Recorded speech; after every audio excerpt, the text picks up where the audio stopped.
You have health insurance in case you or a family member gets sick, but do you have pet insurance? I'm Dr. Jennifer West with Fur Baby Doc, and today we're covering pet insurance.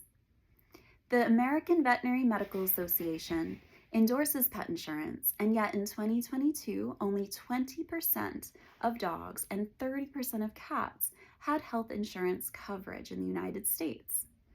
Now, as a veterinarian, it is all too common that I meet a loving pet owner that brings their baby in and cannot afford to do the diagnostics or treatment plans that we would recommend.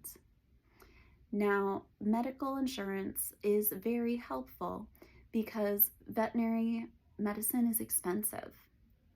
As veterinary medicine technology advances, many of the medicines that we're prescribing, the diagnostics we're doing, and the treatments we're providing are very similar to human medicine, and they are expensive. The good news is, health insurance can help offset those costs so that you can still perform a workup, find out what's wrong with your pet, and the best treatment plan to get resolution much faster. There are important things to consider before you select what pet insurance you're going with.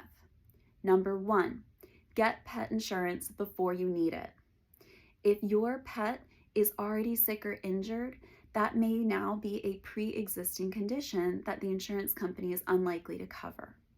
If you get pet insurance when you have a kitten or puppy, your monthly payment will be much lower than if you wait until your pet is already 15. A 15-year-old pet likely has already had past illnesses that will again be pre-existing conditions, won't be covered, and they're at a high risk of developing a new illness, so the insurance company is going to charge you more for their coverage.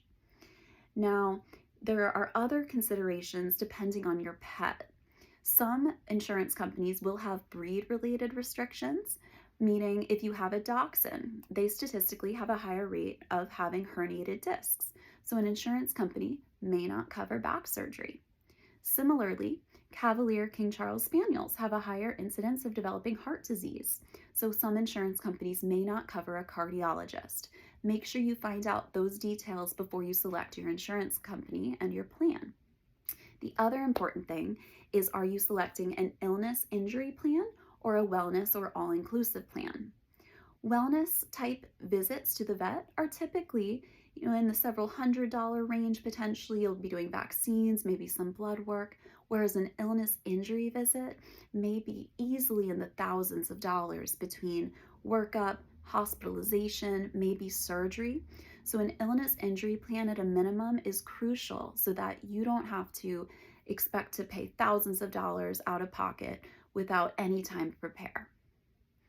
The other important thing to know is that veterinary hospitals do not tend to have any issue accepting any insurance. All insurance types, as long as it is a legitimate company, are typically accepted by all doctors. In summary, pet insurance is worth it. The sooner you get it, the better, but make sure that you've done your research and understands what plan you are signing up for.